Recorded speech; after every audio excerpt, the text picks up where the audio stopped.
dear Mother Mary, because she is the one that has gathered you here. She is the one who has directed us all here, all of us, to this wonderful cathedral, where if you look behind the altar is a gorgeous icon mosaic of Our Lady. If you look above you where the archway is, you saw in the movie the triangle that the girls described with an eye. If you look up, there it is at the very top of the archway, the triangle with the eye. If you look at the angels beside Our Lady, the angel of the icon of Saint Michael on the left side is holding a host. If you saw the movie, which I know you did, you saw that Saint Michael gave the Eucharistic miracle that happened in Garabandal to Conchita. It was Saint Michael. And I am sure that Our Lady had a place for each and every one of you here. If we open up our hearts to Jesus, many wonderful things happen. This conference was called Embrace the Eucharist, Embrace Jesus. Put your trust in His mercy, put your trust in His love, and through the intercession of His mother, Mary, many graces will flow. It is my great pleasure to introduce a very, very special friend. He has become a friend, a confidant, and somebody who I've gotten to know over the last 31 months immensely.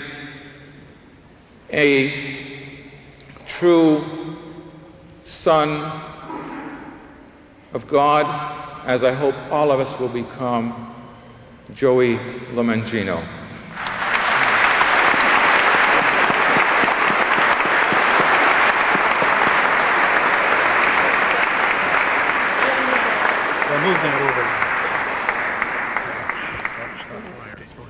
Well,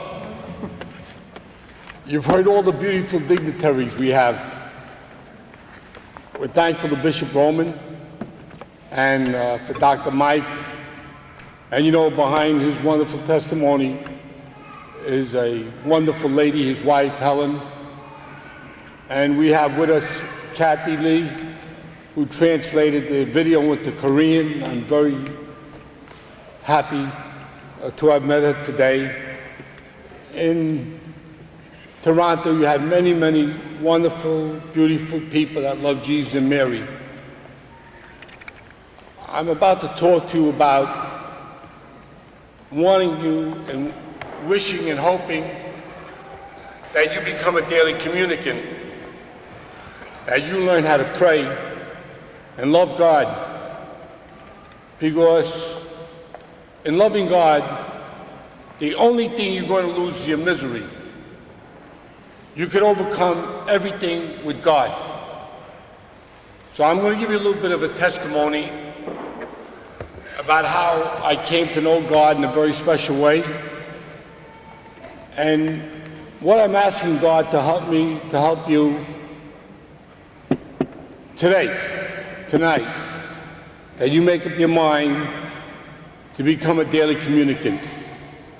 I make no bones about it. I'm here on business. I was born in Brooklyn in 1930. My mother was an Italian immigrant, only here 1 year before I was born. And like I say, I was born in 1930. And of course, you know, Italian immigrant family, all of us worked, and I was the oldest. And I was working on a truck with my dad, since I was about 8 years old. And at the age of 16 and a half, being the oldest, I was providing for a family of 6 children, helping my dad, helping my mother, help my family to make each day a little bit better. On June 27, 1947, was my last day of my junior year of high school, June 27th. And I came out of school a happy kid because the following September would be my last year in high school, and then I could get a steady job, full-time, working for my parents, helping support an immigrant family. So I came home, it was about 10:30 in the morning. I went around the back of my mother's house onto the porch, and I was looking through the screen door, and my mother was about 10 feet in front of me, and she was washing the floor with a scrub brush.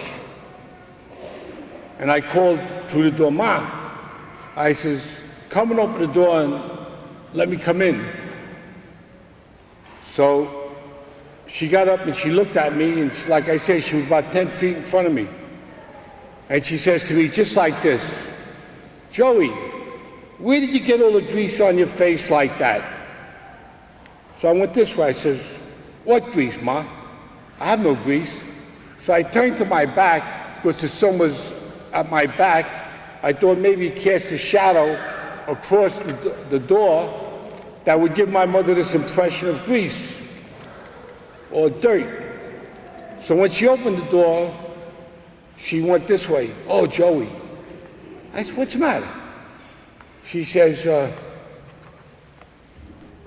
"Don't go out today, you're going to get hurt." I said, "Me? I'm going to get hurt?" I said, "Mom, all I'm going to do is help Daddy. I'm not doing anything wrong." You know, in my mind, you do something wrong, you get hurt. You help your mom and your dad. How am I going to get hurt? Okay? So I went in my room, I changed my school clothes to my coveralls because I used to work on a truck. And my mother put her arms around me. Till today, it's always up here. "Joey, don't go out. You're going to get hurt. Today." "Oh, Ma, come on, Ma. I'm not doing anything wrong. I'm going to go help Daddy." You know, 16 and a half, thick, stupid, and stubborn. I left my mother crying, and I went to the yard, and there I saw that the back tire of the truck was flat. So I jacked up the truck, I took off the tire, I rolled it to a gas station, and while I was putting air in the tire exploded, and the metal rim hit me just the way she saw it, right across. The day, June 27, Feast Our Lady Perpetual Help, put me in a coma, came out of the coma July 16, the Feast of Our Lady Mount Carmel. Little did I know then that I'd be here today working for our Blessed Mother of Mount Carmel, of Garabandal in Spain. Little did I know, but that's divine providence. So, I come out of the coma, a whole new life for me. My father lost his health. The economics of the family went upside down. And for 7 years, we sweated out. Daddy lost his health, his job. I was in blind school. My brother Freddie got drafted into Korea. And the whole place was pretty tough. It was hard. One day coming home from college, I went to, after my accident, I went to blind school. I went to college, St. John's University. I got a seeing eye dog. And there I am running along Court Street in Brooklyn. And a Jewish man got very happy seeing me with my seeing eye dog, and I was always a happy-go-lucky guy. And he became my friend. And he invited me to his office, and I went to his office, and we had a cup of coffee, and just like that, he financed me and my family into the carting company, and we started back to work 7 years after my accident, January 1954, 7 years after the accident. Me, the oldest, 24, blind, 7 years. My brother Freddie just came out of Korea. Frankie was 20, Leo was 18. My sister was about 7. My brother Anthony was just born, 3 years old. And we started back in business, worked 42 years. I just retired from carting company in March of this year. We had the biggest carting company, city of New York. And I retired. That's how we worked. We worked 42 years. So now what happened? After my accident, 7 years later, I'm in business. I started to work. And here I am, back on my feet again, blind, working on a truck with my brothers. Happy to be back on my feet. 1961, I was 31 years old, and I felt myself very empty. There was something wrong, and I didn't know what it was. I went to the doctor. Make a long story short, he suggested I go for a vacation, that I was working too hard as a blind man, and that maybe my nerves were getting uptight because I would put myself working with sighted people. And it wasn't normal for a blind man to work with his sighted brothers like that. But to me, everything was normal because I was working, I was happy. However, I went to Europe on a vacation. Make a long story short, my Uncle Frank, my mother's brother, living in Barry, Italy, tells me about this man, Padre Pio. Make a long story short, I went to Father Pio's Mass.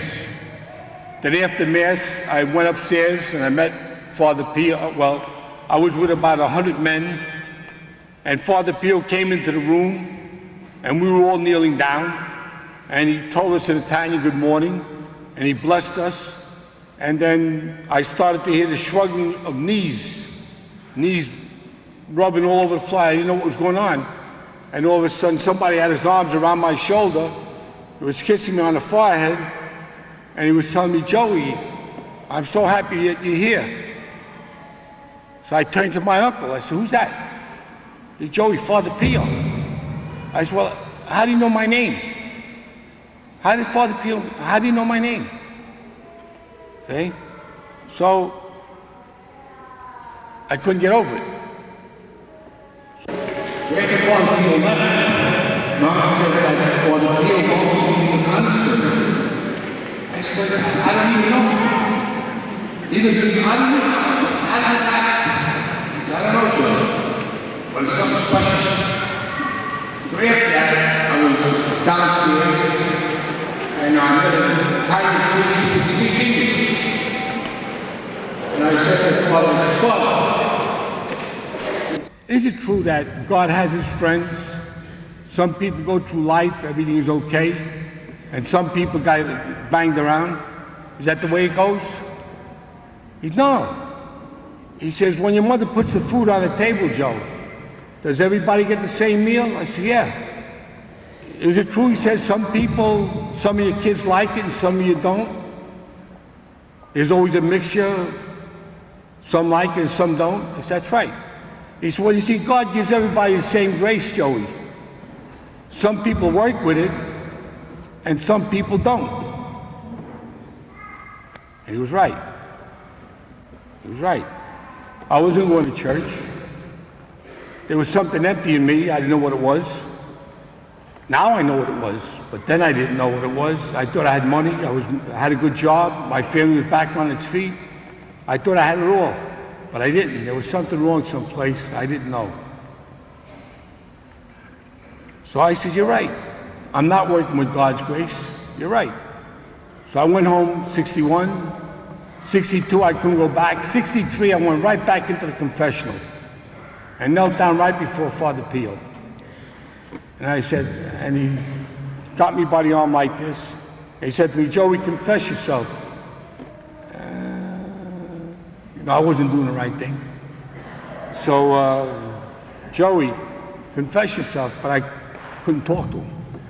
Then in perfect English, he tells me, Father Pio, right?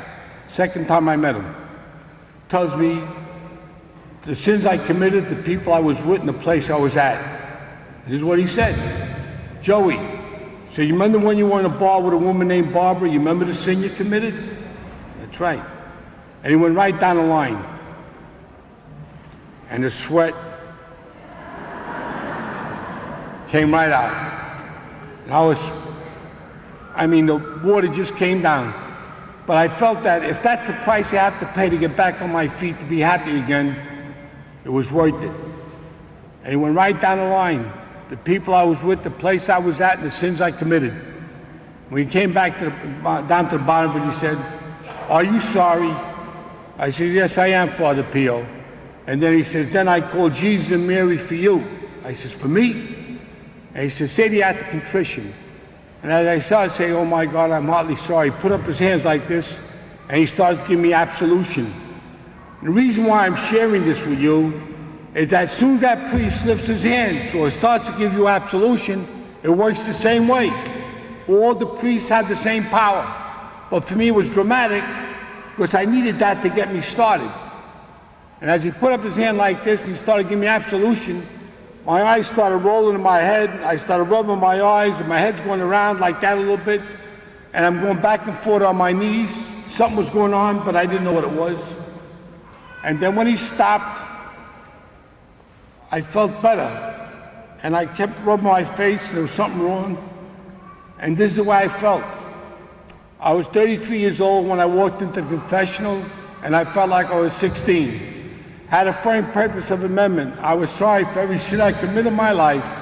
I felt so good and so clean, I didn't even want to speak to anyone. I wanted to be left alone. I was afraid, even in speaking to someone, I would lose the graces I received.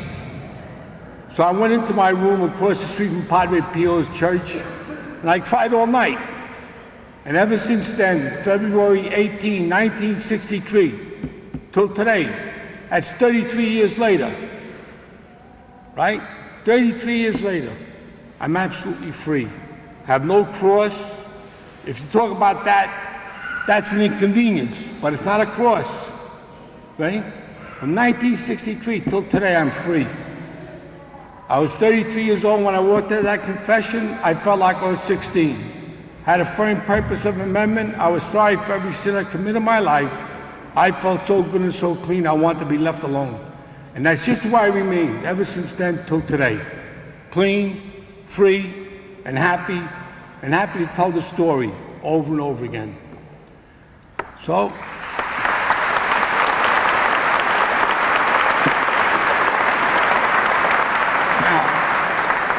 now 2 days later, or 3 days later, something like that, 2-3 days, I was still at Father Pio. But this time, I was in the back of the room because I know the way the place lays out. It don't take a guy from Brooklyn long to figure out the deal. It's the way it works. And sure enough, this time, I was right up front, and Father Pio came from the left, across the front, and I was right up there. Right, as soon as that door opened, I was right there, kneeling down. And as the door opened, and I was kneeling down, I got hit with the fragrance of roses that comes from the blood of Father Pio. But because I lost my eyes and my sense of smell, at the same time, there's a 3-inch fracture. When I got the fragrance of roses, and I didn't know what it was. And I went this way with my hands up to protect myself. And Father Pio pulled down my hand. He says, Joey, don't be afraid. And he went this way to the bridge of my nose, and my sense of smell was restored to me after being without it for 16 years. But the doctor says it's impossible for me to have a sense of smell because my olfactory nerves are cut. He says it's like getting electric light in a room without wires. How do you get electric light without wires? And how do you get a sense of smell when your nerves are cut? That's what happened. Then about my eyes, he said, I cannot give you physical sight, Joey, but I'll give you spiritual sight for your soul. He said, you'll see things that your brothers will never see. Right? And that's what I'm doing here right now. I've been doing it for 33 years. Talking to people like you about God. That's what I've been doing. So I've had it ever since 1963 till today. Right? Now, my second part of the trip, I was about 5-6 days at Padre Pio with so many wonderful graces. I mean, God came alive for me. Came alive. I was converted on the spot, daily communicant. This is 1996. That's 33 years ago. Right on the spot, bam, daily communicant. If this is what's all from God, then there's God, and I got to change my way of living. That's just what I did. Now, the second part of the trip was to go to Garabandal in Spain. And then I started to think, I didn't want to make a mistake and maybe go to Garabandal. How do I know if it's true? Maybe I want to go to Garabandal and lose the graces I just received here through Padre Pio from God. So I was afraid. So I said, Mary, let's go ask Padre Pio. Maybe it's not true. Let's make it right. So sure enough, we got permission to go into the monastery. And Father Pio, is it true that the Virgin Mary is appearing to the 4 girls in Garabandal, Spain? He said, yes. Father Pio, should I go there? And he said, yes, why not? And that's why I went. So when I came back from Garabandal, I met Conchita, Jacinta that you met tonight. I met all the girls. I met them all they were all 10, 11 years old. Okay? And so I came back with a story. And I put it in an album. And the first 3-4 pages were Padre Pio with the braille on the bottom. And the second 3-4 pages was Garabandal and the ecstasies. And I started going from one house to another house. One house to another, telling my story. And all of a sudden, that one got converted. This one went into the seminary. And this house got consecrated. And this house, it all started converting. So now in 33 years, I did 40 of the 50 states, 27 countries, and I went around the world 3 times. That's what I'm doing here tonight. Trying to get you to understand. In loving Jesus and Mary, the only thing you're going to lose is your misery.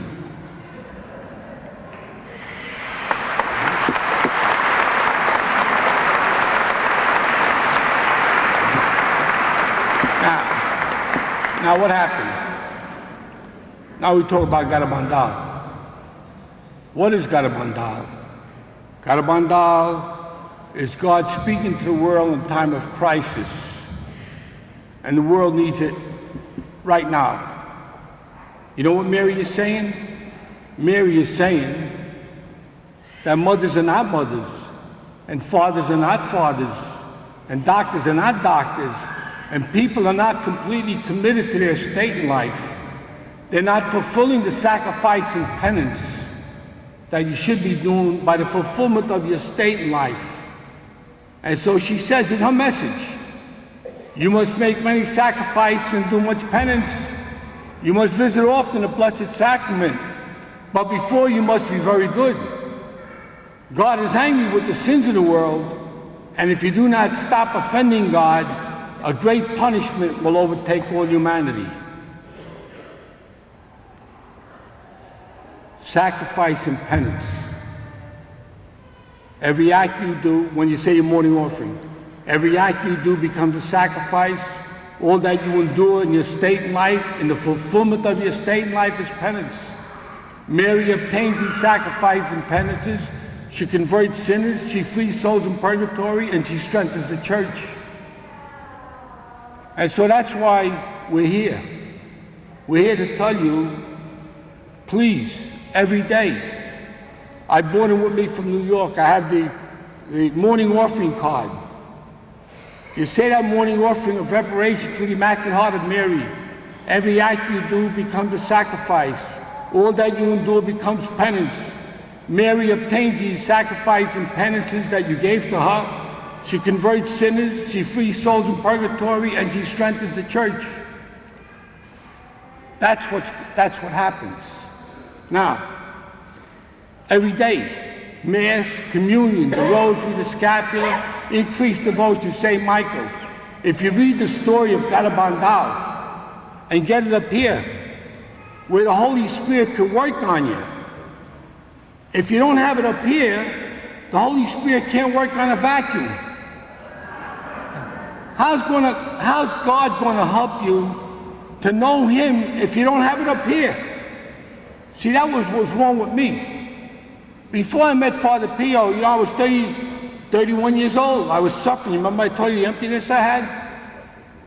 Then when I met Father Pio in '63, I became a daily communicant. I started to read.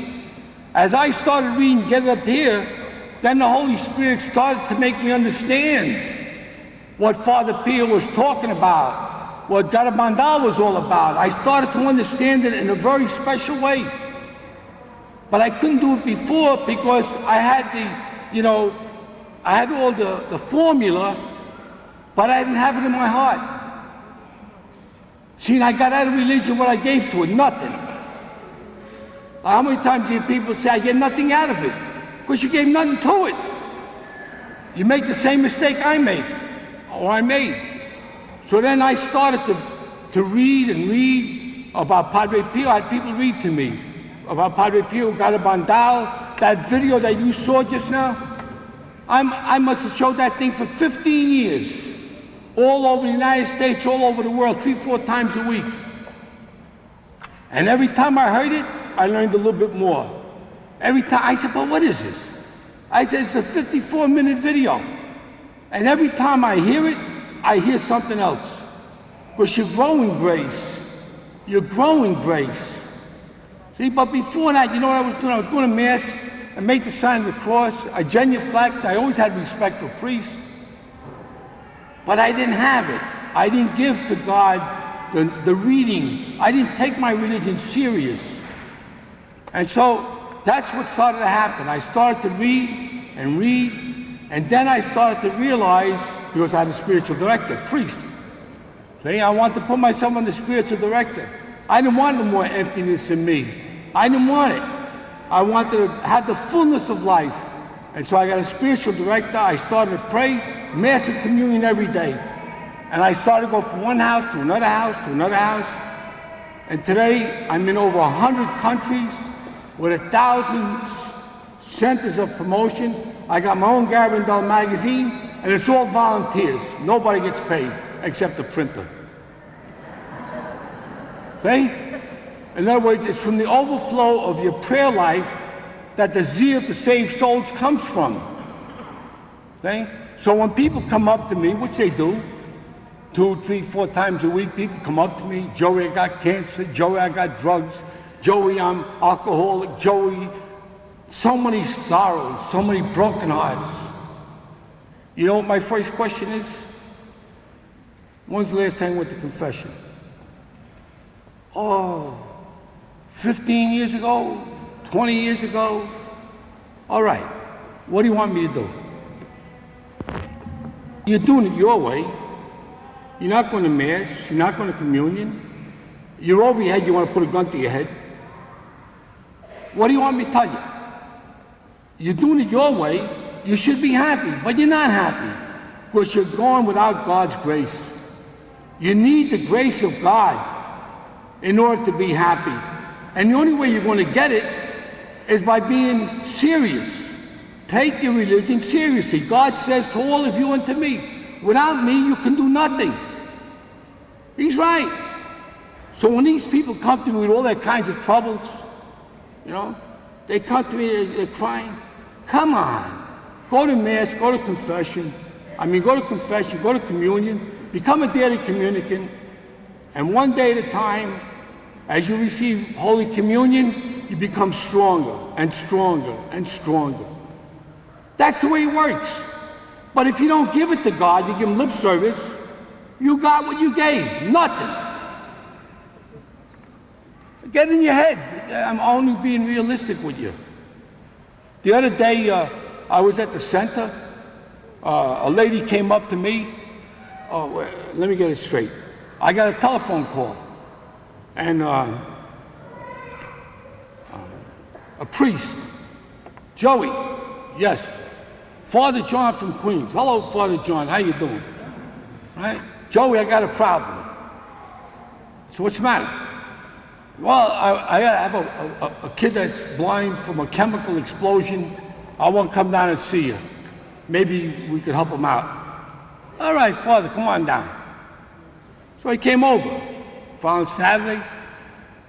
I opened the door of my house. I was living at that time in my own house.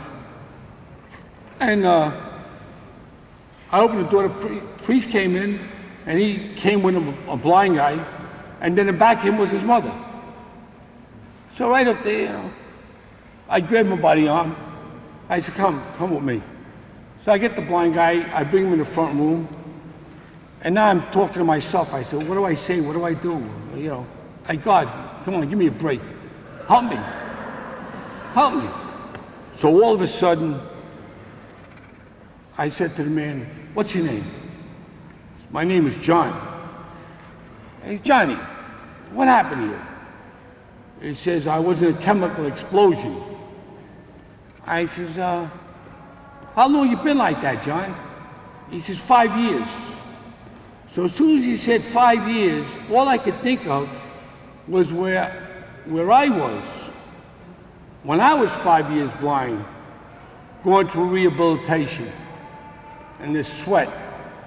So all I could think of doing, I put my arms around him and I hugged him, as if to say, I know what you're going through, and you have to go through it.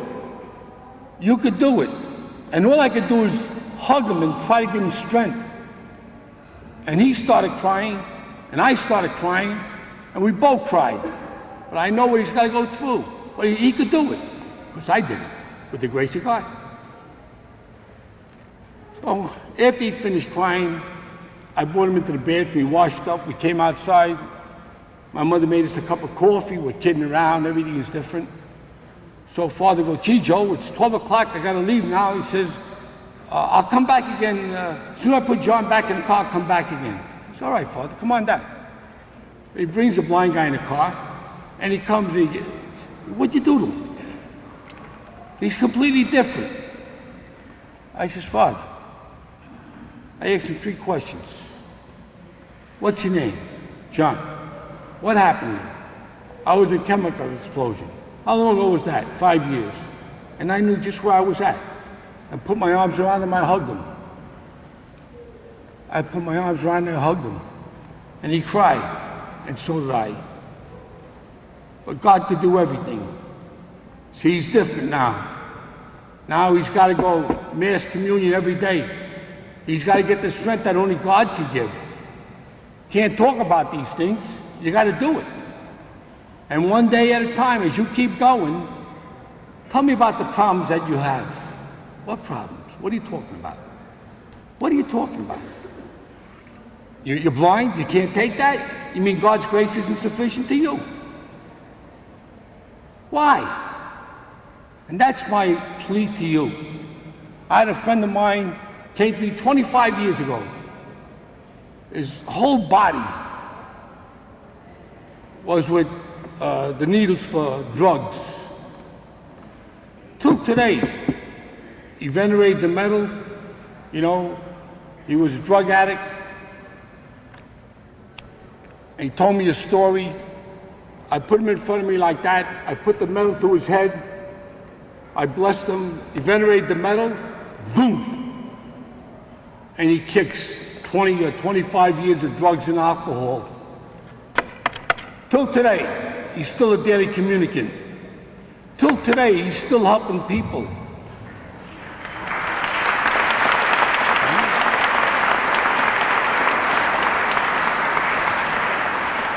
Look at Dr. Michael. Dr. Michael, a professional, a doctor. His wonderful wife, Helen. You can't get better testimony than that. What do you mean you got trouble? We all have trouble. The difference is how you carry it. That's your difference. How you carry it. You carry because you got the Eucharist in you. And God's grace is sufficient for you. That's what you got to remember. Like the other day, I was at my house. A lady came to me about 3-4 months ago. And, oh, Joey, they're going to amputate my legs. I got gangrene and all this kind of stuff. It's okay. So I knelt down and I blessed the legs with the metal. And she came to me about a month, 6 weeks ago. And she says to me, I say, hey, how you doing? Hey, Joey, she says, you know what the doctor said? The doctor said to me, Helen, where did you go? What did you do to your legs? He said, I didn't do anything. He said, my friend Joey blessed me with the metal. Well, he said, let me tell you something. If this keeps up for another month, you got yourself a miracle. What do you mean you can't do it? See, that's what I don't understand. What do you mean you can't do it? And that's why I urge you all, right now, make up your mind. Save your own soul. Save the souls of sinners. Focus on Jesus and Mary and save the world. Because Mary is in the world right now with Garabandal, and she's saying that unless we change our ways, there's going to be a punishment. Which means the good and the bad will go together. And when you stand before God, He's going to say to you, I know what I did for you. What did you do for me? What did you do for me? That's what we have to answer for. What did we do? What did we do for God? Do we give thanks to God? Do we go to Mass and Communion? What did you do? What did you do with your life? Right? And that's why it's so important. It's so important that you get the message. Now, with this morning offering of reparation for the Immaculate Heart of Mary that I have for all of you, one to a family, if you say that prayer every morning, we get the conversion of sinners, we free souls in purgatory, and we strengthen the church. And I want to tell you a story of how I came to that. I was at Fatima. on the 13th, a couple of years ago. And one of the branketeers at Fatima sees a blind man, and it was really, really very, very hot. But I don't mind, because I'm with my friends. Never dawns on me to be different. I don't have to be different. All my friends are sighted, I go with them. I've been doing that for 50 years. I was never left in a lurch by myself. I always had somebody that I could go to. So I was with all my friends, I was happy. And this branketeer sees me, and he comes over to me, and he says to me, I'm a branketeer. He said, I would like to take you out of the sun and bring you over there where the alcove is, that is covered, and where the afflicted go. So in the blind school, they always told us, if anybody offers you help, Joey, go. Because you may not need it, but maybe the blind man in back here, maybe he needs it. So you go. Okay. So when he offered to help me, I said, okay. So when I went out of line, a few of my friends came with me. And as we started to go up there where the alcove is, there's all afflicted people over there. And when one of my friends saw the afflicted people, she goes, oh, Joey, you know? And what it was, it didn't dawn on me, because it just didn't dawn on me until she said, oh, Joey. Then when she said, oh, Joey, I knew what happened. She must have saw some of these afflicted people, you know, with the big bodies, with the water coming down, or people shaking. You know, there's a lot of suffering going on. And when this lady saw that suffering, and she said, oh, Joey, she closed her eyes, and she had a vision. And what did she see? She saw in lines, 6 in a line, all dressed in white, people going up a mountain into the sun. Rows, 6 in a row, all dressed in white, going up a mountain into the sun. That's what she saw. I said, you know what that is? You know what that's all about? She says, well, I know what I saw, but I don't know what that's all about. I said, from the suffering of these sick and afflicted people, they're expiating for the souls in purgatory. And so as they suffer with Christ, they're bringing all these souls out of purgatory. That's what you see. And that's why God says, whatever you do for them, the least of the brethren, you do it for me. Because these souls are with Christ on the cross. They're suffering. Now, how does it come from me and you? How do we do it? We do it through our morning offering of reparation for the Immaculate Heart of Mary. That's what we do. When we recite our morning offering, every act we do is a sacrifice. All that we endure in the fulfillment of our state in life becomes penance. All these sacrifices and penances, Mary takes them, converts sinners, frees souls in purgatory, and strengthens the church. That's what it does. And that's why today, before you go home, I'd like to give you, as a gift from me, a morning offering of reparation for the Immaculate Heart of Mary. Then, every day, Mass, Communion, the Rosary, Scapula, Devotion to St. Michael. Pray. Pray, like Mary said, look at Garabandal. Look what she says. There'll be a chastisement. Then you're going to be responsible for what you could have did. Now, right now, you know the world is upside down. A lot of suffering going on. You hear the craziest things today about sin, about living together with no sacrament. What is Mary saying? God is speaking to us through Mary at Garabandal. And Mary is saying there's going to be a worldwide universal warning. There's going to be a miracle at Garabandal where the sick will be cured and sinners will be converted. And after the miracle, God will leave at the pines of Garabandal a visible sign that will remain visible at the pines until the end of time for the conversion of the world. Now listen to this. The warning and the miracle are in the same year. Now we know the miracle is March, April, and May, between the 8th and 16th. Now the warning will come within the same year, so it's got to be January, February. Say the miracle was May. We know that the warning has got to be January, February, March, April, or April. Because we know right after that, one of those months, between the 8th and 16th, Conchita, who lives in New York, is going to announce the miracle 8 days in advance. Now what is this warning going to do? This warning is going to come throughout the whole world. Everyone will see it with their eyes, and you'll feel it interiorly. It's a revelation of one's sins before God. And so God, in his love for you and me, is going to show us our sins. Now say I'm using birth control, or say my wife committed an abortion, or whatever sin we commit. God is going to show us in the warning a revelation of our sins before God. Okay? And he's calling us to conversion. That's God's love for us. So the warning is going to come first. Then, March, April, and May, between 8 and 16, Conchita announces the public miracle out of New York. It'll go around the world. And she's going to say, next Thursday, at Garabandal village in Spain, the sick will be cured and sinners will be converted. And right after the sick will be cured and sinners will be converted, God will leave a visible sign at the pines until the end of time for the conversion of the whole world.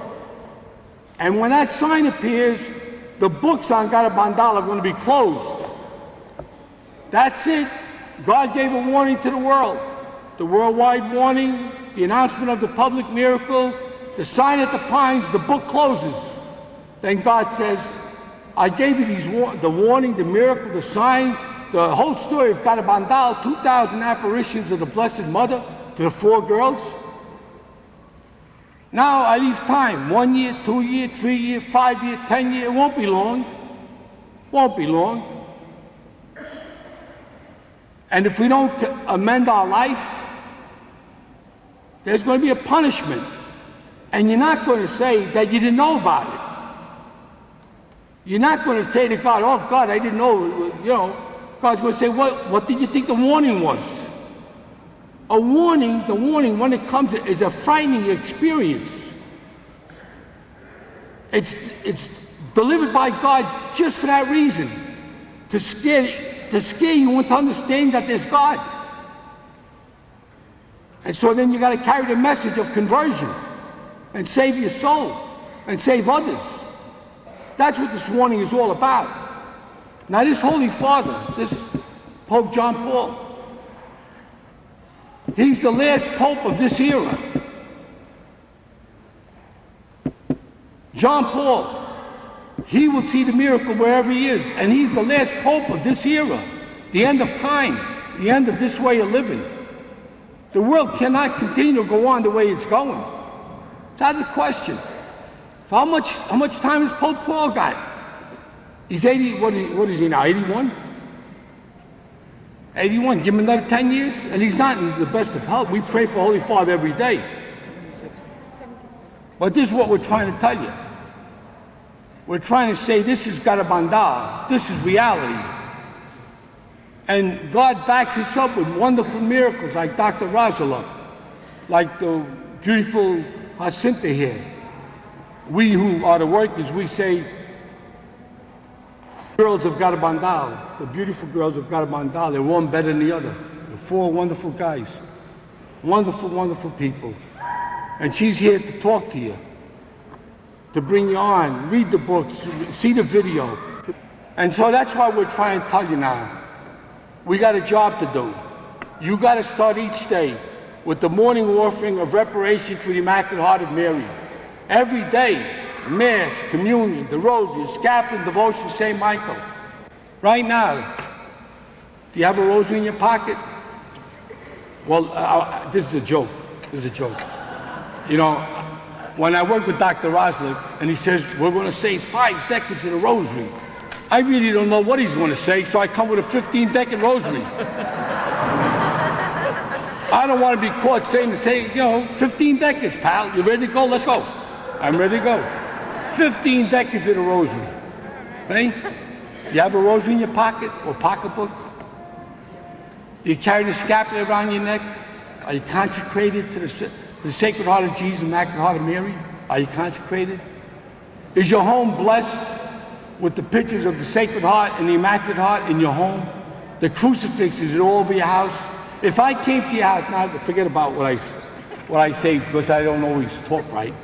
What I mean to say, I tell people, if I went to your house, would I know by looking around if you're Catholic? They say to me, how are you going to tell, Joey? You can't see. See what I'm saying? If I came to your house, if I was sighted, if I came to your house, would I know it's Catholic? Is your home blessed? Are you and your children and the businesses you got, are you consecrated? Are you all working together and praying? Well, if you're not, that's why I'm here. I'm here. I come to tell you, it's a wake-up call. Wake up. The whole world is going down the tubes. And if you don't listen to what I'm telling you, you're going to pay with your very soul. And that's not what it's all about. God loves you.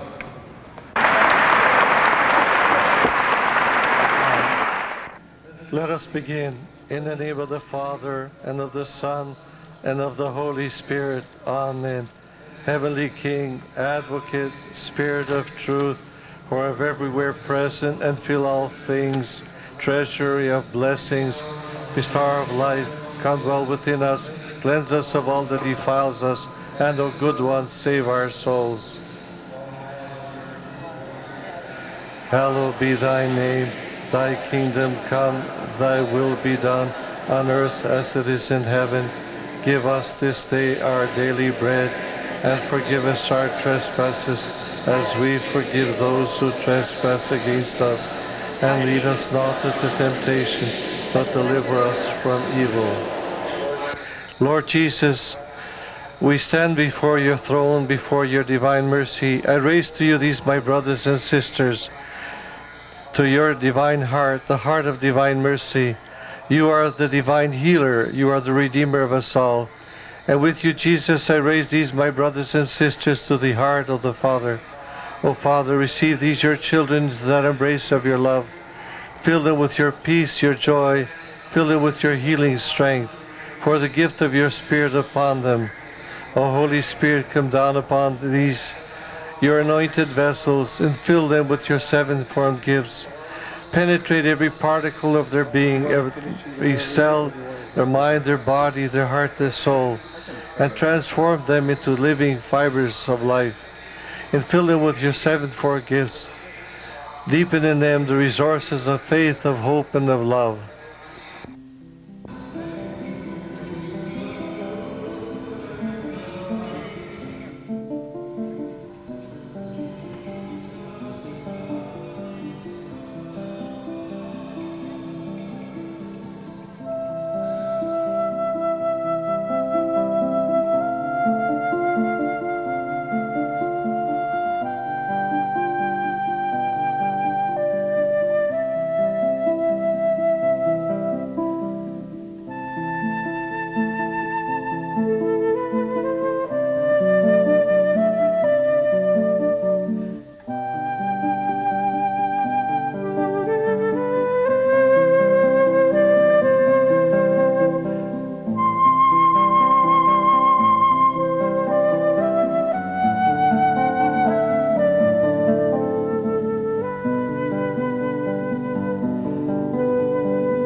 My name is Helen Rozeluk. Michael and I were married when he was a student of dentistry. He opened his dental practice in 1972. Tragedy struck February 19, 1986. The next 8 years for Michael were a nightmare of endless suffering. It was with this that we set out for Garabandal at the end of March in 1994, with no awareness of what heaven was preparing. Through the intercession of the Mother of God and through the prayers of Joey Lomangino, Michael was totally healed. He was healed of his physical suffering, the unending pain, and the diet of Tylenol 3, 2 tablets every 2 hours. He was healed in his heart and in his soul. He received the gift of total conversion. Soon after, he experienced the need and compulsion to share this great gift, to share the love of our blessed Savior and the tender care of his mother. Michael and I began our new life of testimony to the mercy of God and the maternal care of the mother of us all, I wish to present to you now my husband, Michael. Mother Mary brought you here, and Jesus is important, and that's why you came.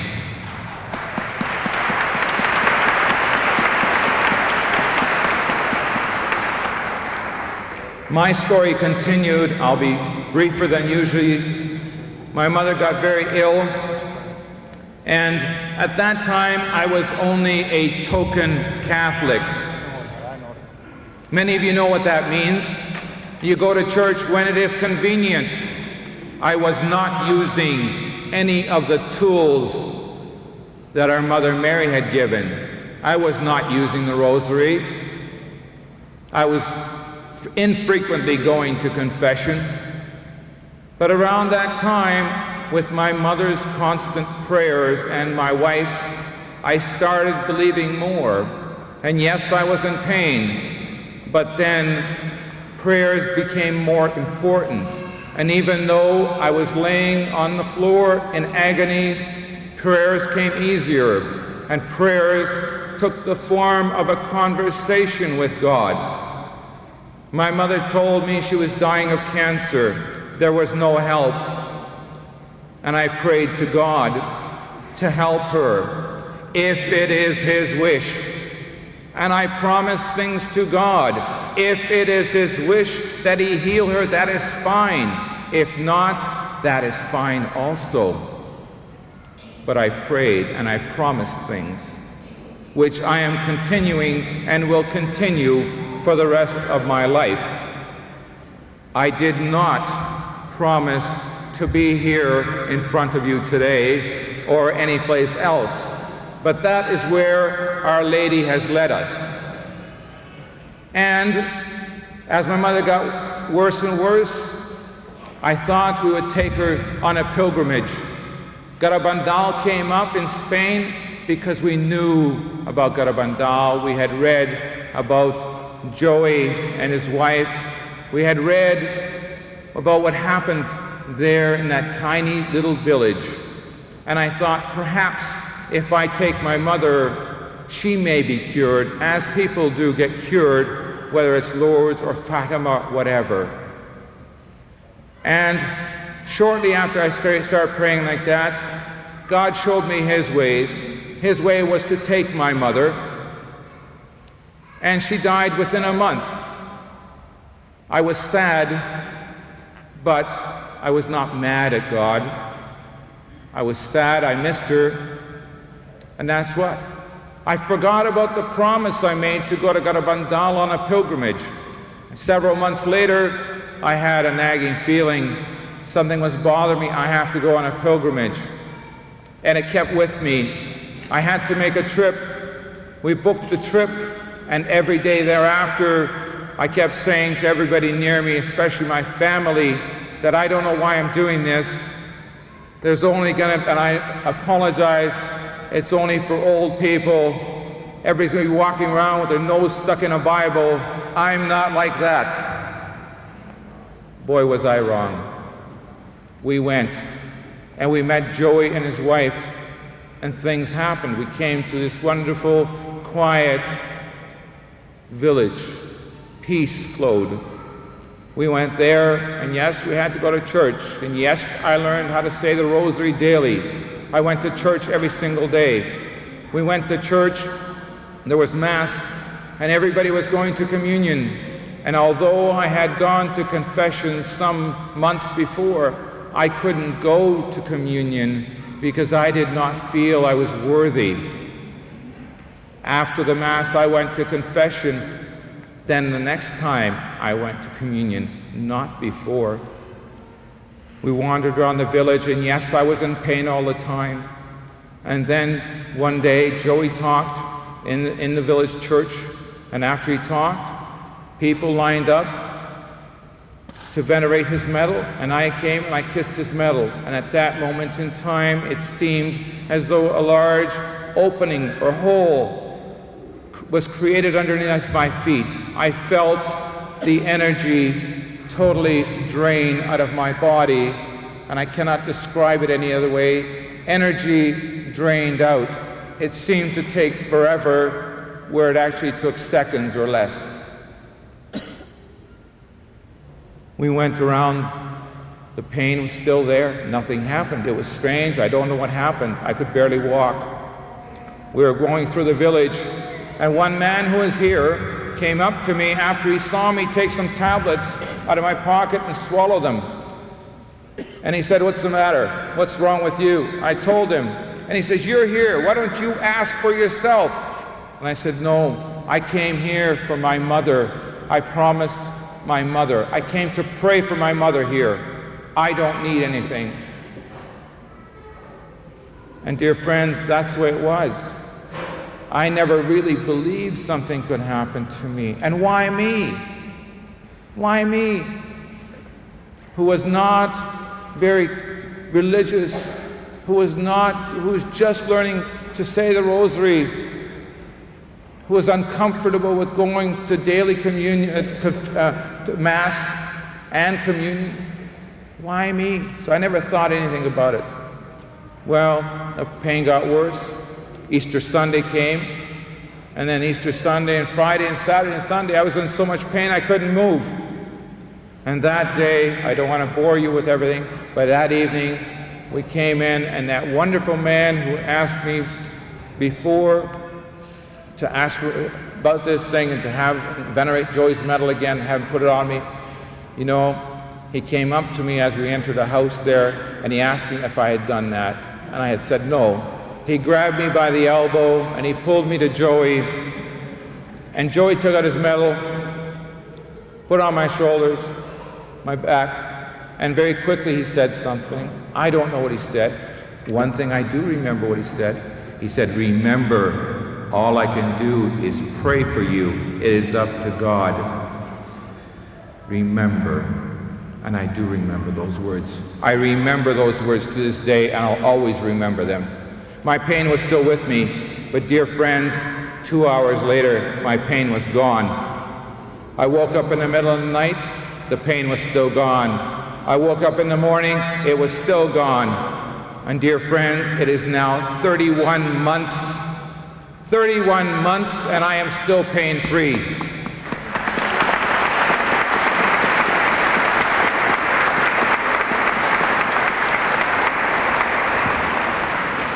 There are many other things I can say. I'm not going to say it. There'll be ample opportunity for you. You have come here by the guidance of our most loving mother, for her intercession with her son Jesus. Garabandal tells us many things we should do. I hope and I pray that what you have seen and experienced today will make you better Catholics, Christians, starting right now. I hope that you will learn to love her, to trust in him, to trust in her. Garabandal may be a scary story, and yes, if you do not correct your ways, it will be very, very scary. But it's also a story of love, a story of mercy, of love we have experienced in the Toronto area and other areas we've visited, and as Joey has has visited many people, has heard about, and people come up to him and come up to us with many, many wonderful graces that have happened. Some of these happen right away, some it takes longer, but God is so good. Trust in him. Love him with all your heart. Open up your heart to him. Open up your heart to Mother Mary. If you don't, you know what? Sometimes we always want something our way. When can we give up control totally to God, to Jesus? And I feel if you do, then only then can she come into your heart better, and so can Jesus. And then his will be done.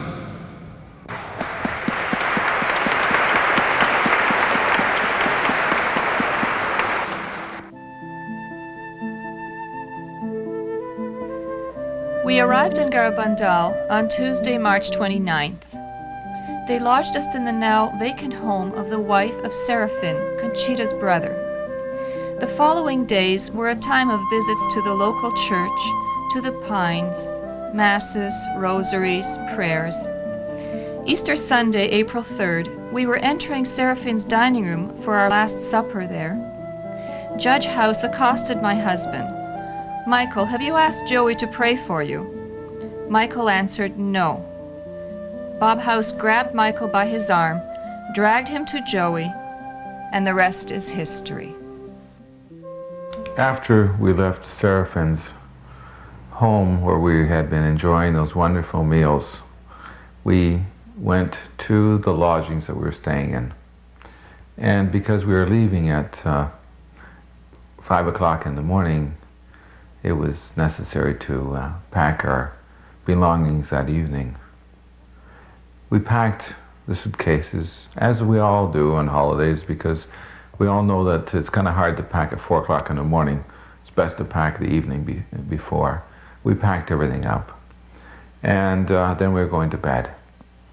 As I was putting the light out, at that moment, I reached for my tablets. I reached over with my hand, and I grabbed the bottle. The bottle I've been reaching for the last 8 years. And everybody knows that when you're in pain, whether it's time or not, you'll take that tablet before you go to bed because you want to sleep a little bit longer. You want to be out of pain. And that's what I was used to, and that's what I was doing. And so instinctively, I reached for that tablet, that bottle of tablets, and I grabbed it. At that moment in time, when I touched that bottle, I realized that I was totally out of pain for the first time.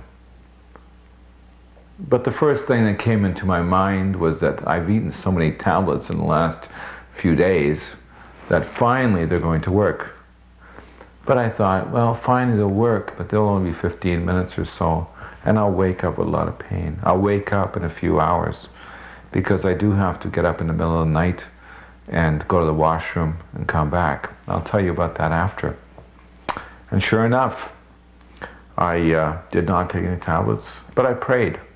I prayed. I thank God for that, but still there was that doubt in my mind that the pain is going to come back. The pain will not. The pain-free condition will not last. I did wake up at 1:30 in the morning and went to the washroom, came back, and the first thing I did was reach over for that bottle of pain tablets, and I grabbed them, and then I realized again, absolutely no pain at all. Now, that was a few hours, but this time I knew that a wonderful time of a few hours had happened to me, and I thank God. And I took out my rosary, and I started praying on my rosary. But just before I started praying, the thought did cross my mind that when I wake up in the morning, the pain is going to be there. But I relished this moment, and for that reason, I took out my rosary and I started saying it. And I fell asleep. And how far along I got along on the rosary, I don't remember. It doesn't matter. But I wanted to thank God and thank Our Lady for helping me out. I fell asleep. I woke up in the morning. But as I was falling asleep, I thought, boy, I'll wake up in the morning and I'm going to be in lots of pain, and they're going to have to roll me or carry me to the bus. We did wake up at 4:30 or so in the morning, and rush, everybody's going to the bus. I don't remember if I told my wife anything at all. I don't remember if I realized what situation I was in. And as we're getting onto the bus, Bob House came up to me, this man who had asked me before how I was and what was wrong with me, this man who had dragged me over to Joey. This man once again came up to me and asked me if I had gotten a medal like Joey's. And I said, no, I didn't have any time. And he reached into his pocket and he pulled out his medal and he gave it to me. And he said, here, you use it every single day. And I didn't want to accept it, but he says, yes, I want you to have mine. I got it from Joey, and use it every day. And he gave me this medal. Slipped it into in my pocket. And I forgot it, that it was there. And the reason I knew I forgot about it is because when we went through the airport check-ins, and we had to go through the metal detectors, they had to send me back 5 times, because I'd go through taking out my pens and coins, and the machine would make a noise, bzzz, and back they'd send me again. I'd look for something else, buttons, coins, find some more and put it down, and I'd go through again, bzzz, and they'd send me back again. So I truly did forget about this medal, but it was in my pocket, and it's been wonderful. We got on the bus, and we drove away. And the first thing that happened was that as we drove away, Joey started the rosary, and we all said the rosary.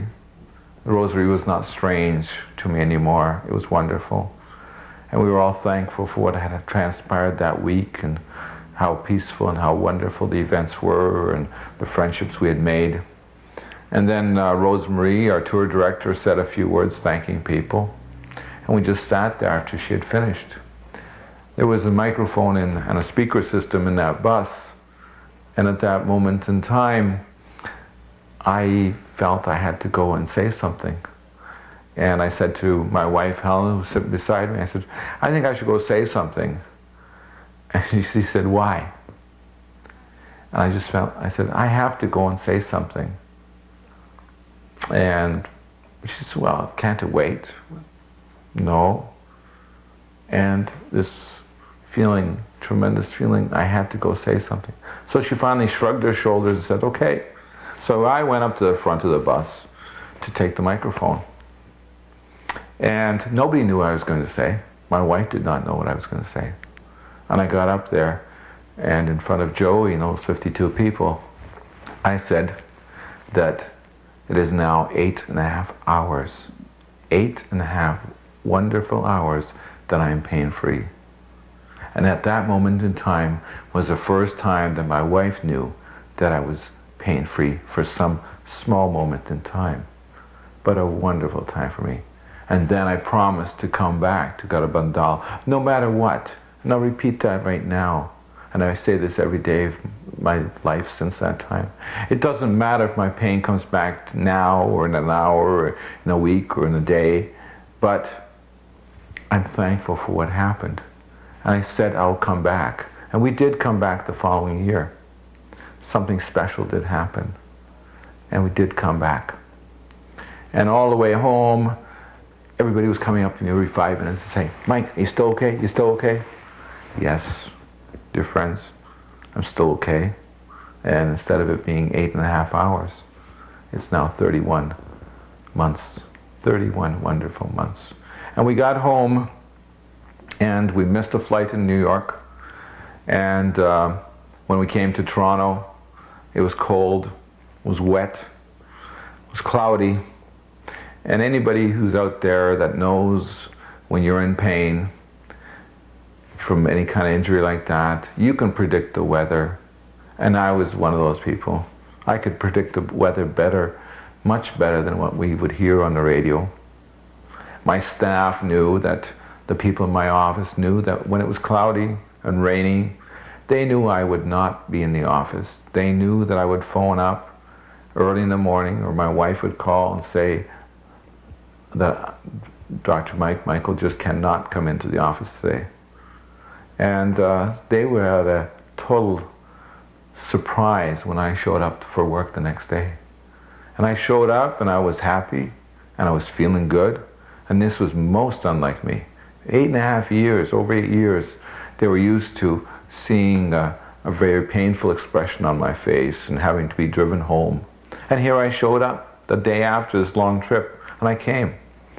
You know, but on the way home, Helen and I were talking, and I said, you know, even if I'm pain-free for some time, I can't tell people what happened to me, because I have people who are various types that come into my office. I don't know who believes, who doesn't believe. I don't know who's Catholic, who's not Catholic. I have Jews coming to my office. I have Protestants, I have Baptists. I have all sorts of people coming to my office. And I don't know who believes in what. And I didn't want to offend anybody. So I thought the best way was I'm not going to say anything at all. But I came to my office, and the very first patient, a lady came in and sat down in my chair, and the very first patient, and I had to tell her right then and there what happened to me. And I told her, and at that moment in time, I was probably about a day and a half or 2 days pain-free. A day and a half or 2 days pain-free and wonderful. And since that time, I've been telling somebody in my office at least once a day. And I've not had to leave my office. I've not had to miss my office work schedule for even 1 hour since that time. It's been 31 wonderful months. And many, many people have listened to what I've told them, and people who have seen me in so much pain. And they have seen the expression on my face. They've seen what I went through, and they've seen what's happened since that time. But I never thought I'd be doing that. And here we were going on and on, telling people what's been going on, and then we're invited to go and share with people, as we're doing today. As we're doing today. And only recently, I have to tell you that did my wife and I remember something, and approximately 11 months ago. Now, it's been 31 months, as I told you, that I'm well. But 11 months ago, we remembered something that happened 6 years ago. 6 years ago. 6 years ago, while I was in pain, I was fine in the evening, and then one night, I woke up with a tremendous fever. And it was 104.5 Fahrenheit degrees. And then I went to the hospital. My wife took me to the hospital. I was there all day. And fortunately for one doctor, I was kept there. Many nurses wanted to send me home because they thought I had a flu. But one doctor was adamant to find the reason for my tremendous fever. Finally, late at night, after I'd been there all day long, he ran some other special tests because things did not make sense to him. And he found that I had a kidney stone that was lodged right next to my spine. A kidney stone that could not be removed without surgery. And to make matters worse, my left kidney was totally blocked up. He was afraid I was going to lose my left kidney. He was afraid of just trying to crush the kidney stone, or I could have been paralyzed. And on top of, to make matters worse, he found out that I had septicemia, or blood poisoning. And he said that if he did not operate right then and there, then nothing would help me by morning and I would be dead. And it's a fairly scary thought. And so he did operate. They took me to the operating room.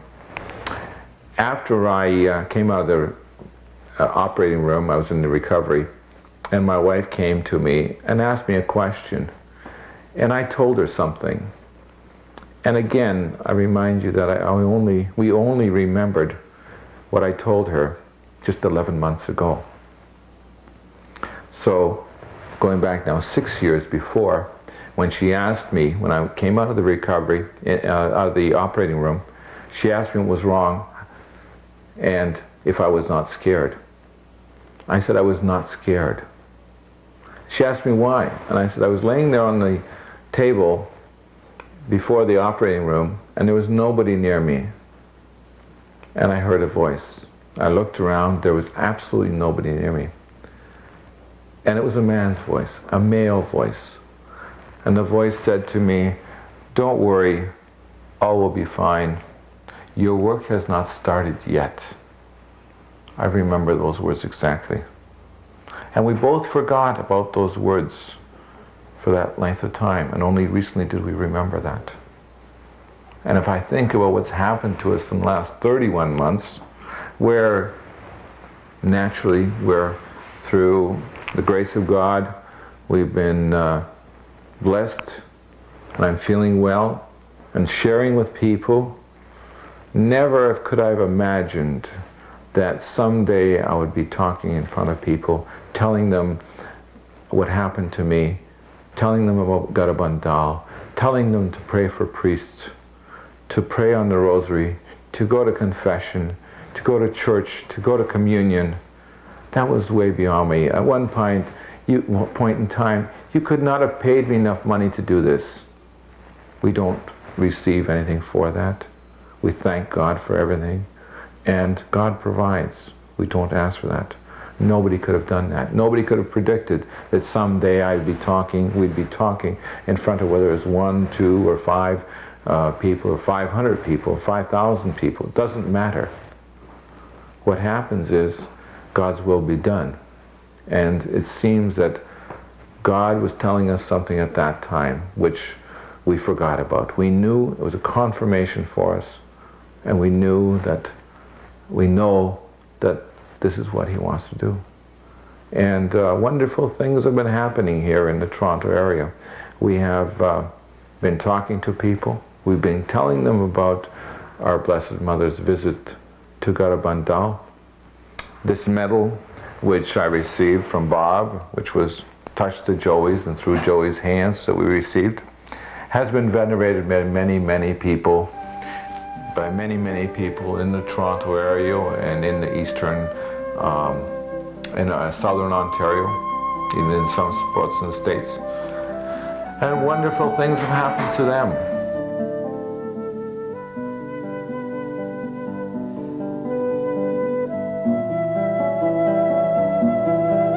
In August of 1994, Michael and I attended a prayer group.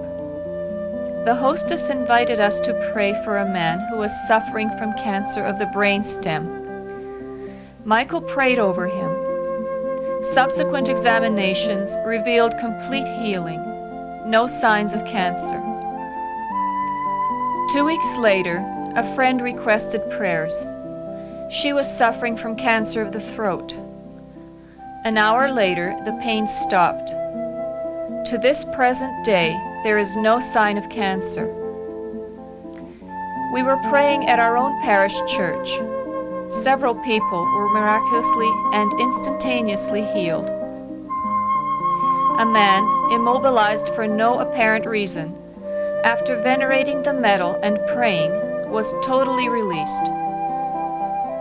A woman had been suffering from incessant hemorrhaging for some time. We gave her the medal, which she placed under her pillow. The following morning, she was totally healed. And some of the things from simple stories, like where even in our own parish, that a lady I've known for many, many years, when I would go, when I was young, I'd go with my brother on a bicycle, riding to her home and being with her sons. We'd sleep over. And so I've known her many, many years, and she was very good friends with my mother. She was at our parish when we talked, and she listened, and I didn't know about her problem. And she came up to me after, and she kissed the medal, and she went away. 2 weeks later, she came up, and she said that she has rheumatoid arthritis in both knees.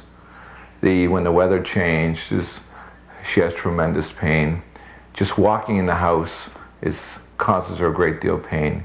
Getting into the car to go to church is very, very painful, and she has to hang on to the door frame to ease herself into the chair, into the seat of the car. Well, from the moment that she kissed this medal, she's had no pain, and it's been over 1.5 years now. We had a lady that I met just before we went to Garabandal the second time, almost a year after I got well. And she found out about what happened to us and called. I didn't have time to talk to her at the moment. I asked my wife to phone her back, and Helen called her, and I didn't know what happened. I came home, and my wife said, eat quickly, we have to go.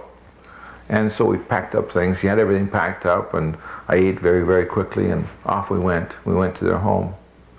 And he was a visiting history professor here in Toronto, and his wife was 8 months pregnant at the time. And they had gone to, they were going to St. Michael's Hospital, where at that time they had examined her, and they checked her out, ultrasounds or whatever. They did one test, they did a second test, they called more doctors in. They did a third test. Finally, they did 7 tests. And they called them both in, and the specialist called them in. And they said to them that something was wrong with their baby. Their child has not, baby hasn't grown since the last time. The baby, remember this is 8 months now, she was pregnant. The baby was less than 4 pounds. And all the proportions of the baby were wrong. The length of the legs, the length of the arms, the size of the head, everything was wrong. And they prepared them for the worst. She told us this, and he told us this, and we were over at their home. We prayed the rosary together. They watched the movie on Garabandal, and she asked us to pray with them. We prayed, and she asked that this medal be put on her stomach where the baby was. This was done. She asked us also, when we go to Garabandal, to pray for her and for the baby, which we did. Well, when we came back home, and then a few weeks later, we had a phone call from her husband, Bohdan. And he called, and he was very, very excited. He called from the hospital because on that day, they had a little boy that was born to them. Your friends, the boy was perfectly normal. 7.0 pounds. A perfectly normal, healthy baby boy. And they asked the doctor, what's wrong with him? 3 times they asked him. And the doctor said, we don't know. We checked the records. This was not supposed to happen. But he was perfectly normal. It was right on St. George's Day by the Julian calendar. And after that, they even asked me to be godfather of this little boy.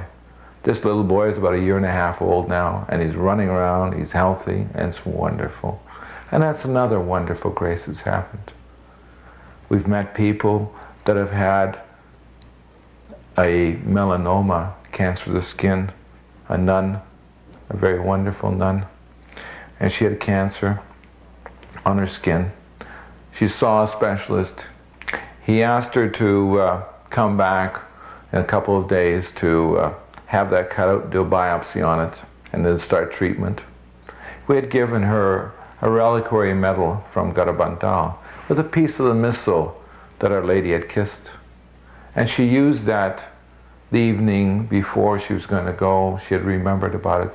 And she put it to her head, and she prayed. And she felt a heat surge through her body.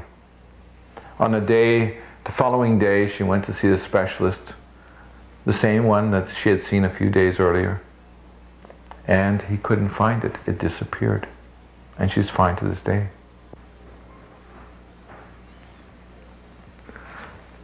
But also, the scapular is something which I constantly wear now. Scapular is such a wonderful thing that Our Lady has given us. And the scapulars which we have been able to get through Joey have also been touched to the metal. And these scapulars in themselves have had wonderful things that have happened.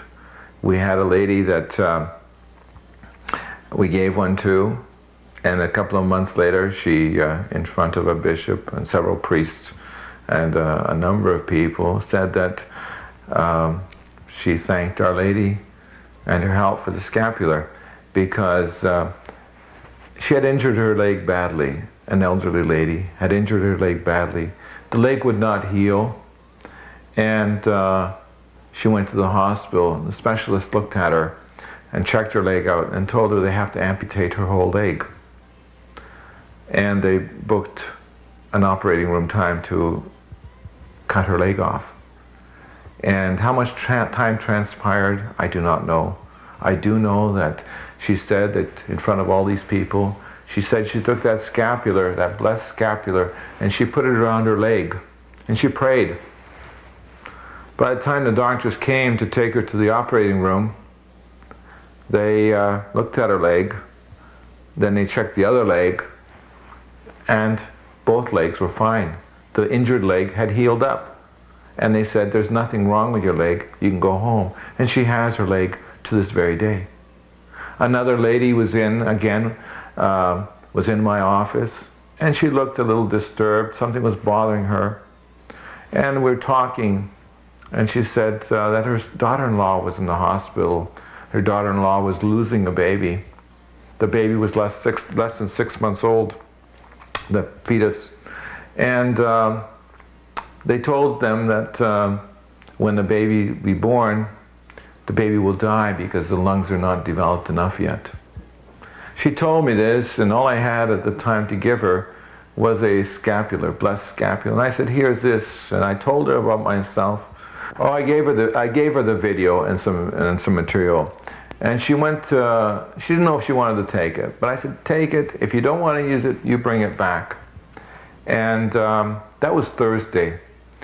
And she came back to my office on Monday, and she brought the video back, and she was so excited. She gave us the video, and she said she watched it 3 times.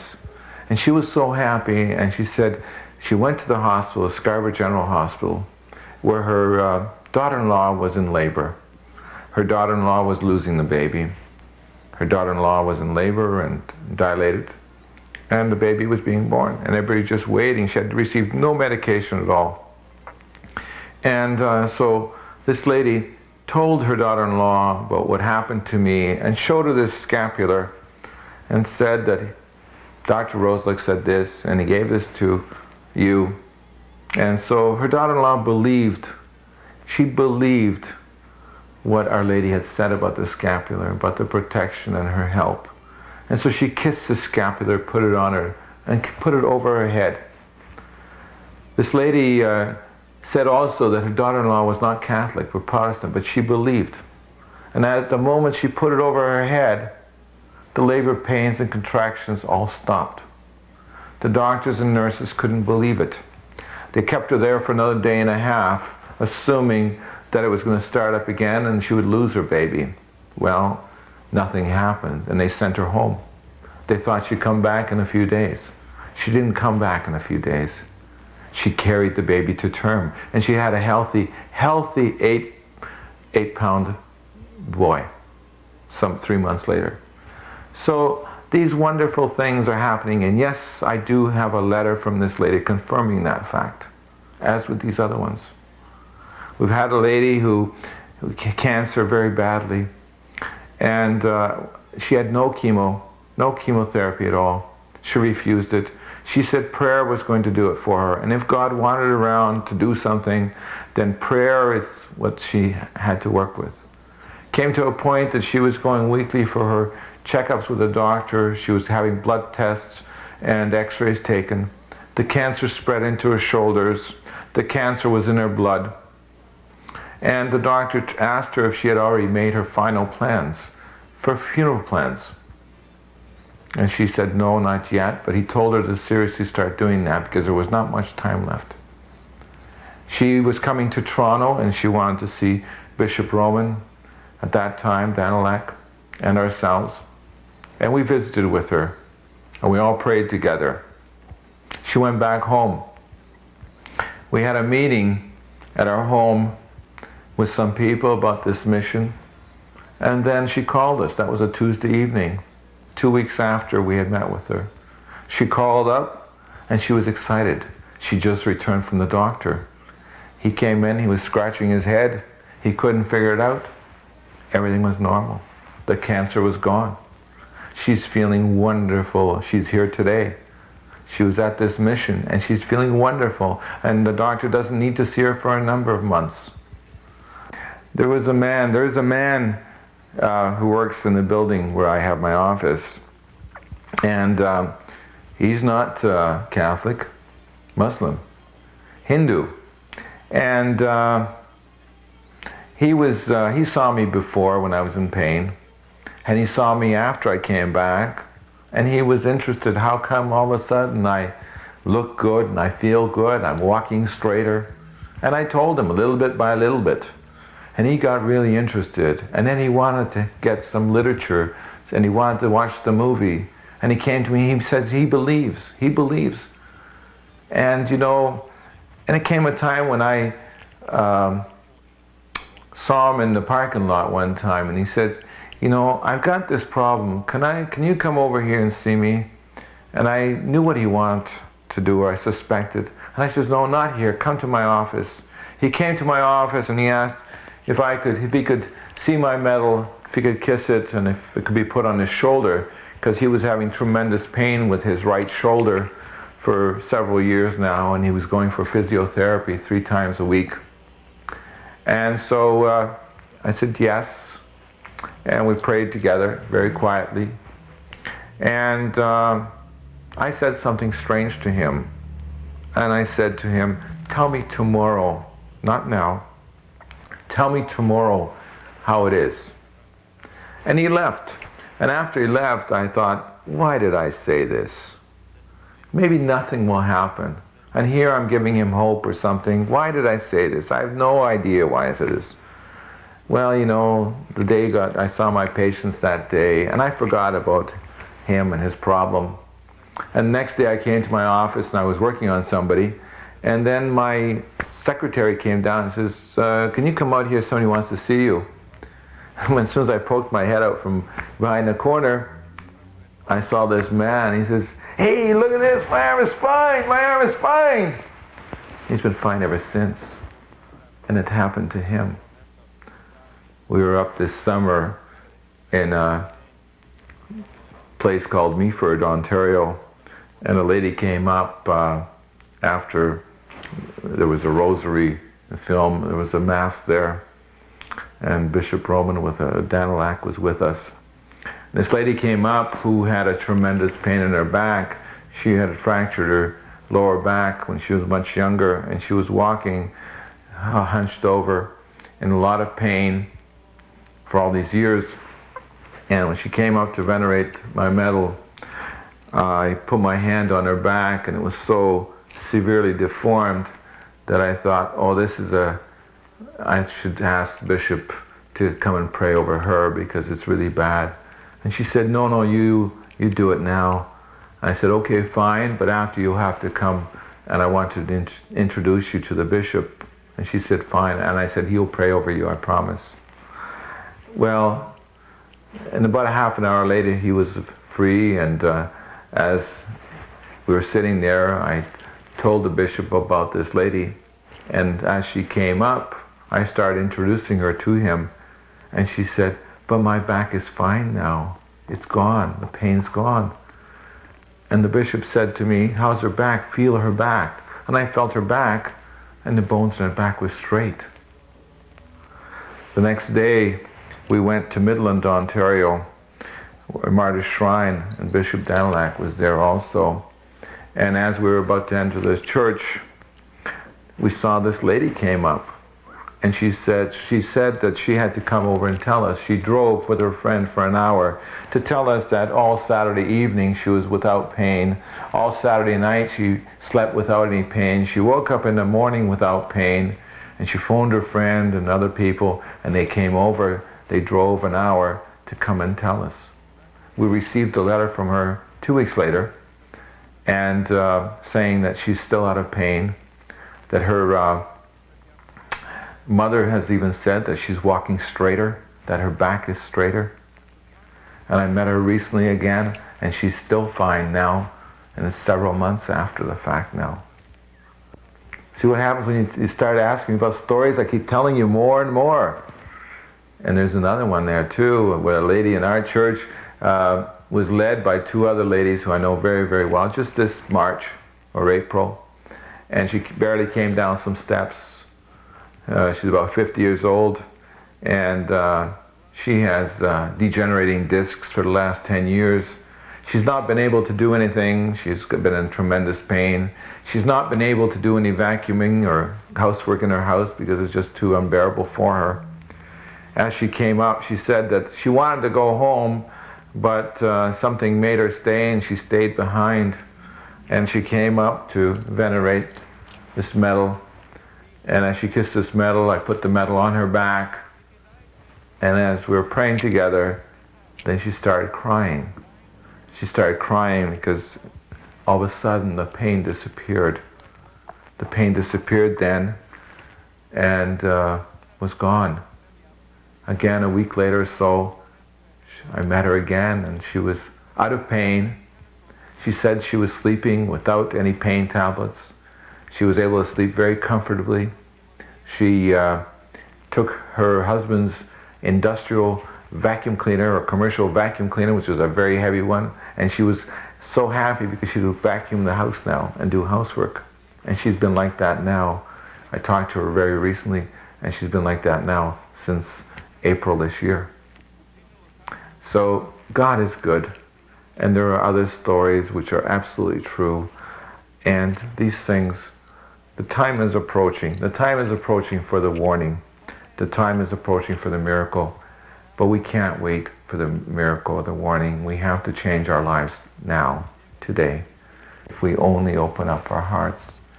There are so many wonderful things that have happened that, again, if we only allow God to be part of us, and if we submit ourselves to His will, and we don't try to do things on our own, just as this lady did, this wonderful grace doesn't only happen to me and not through me.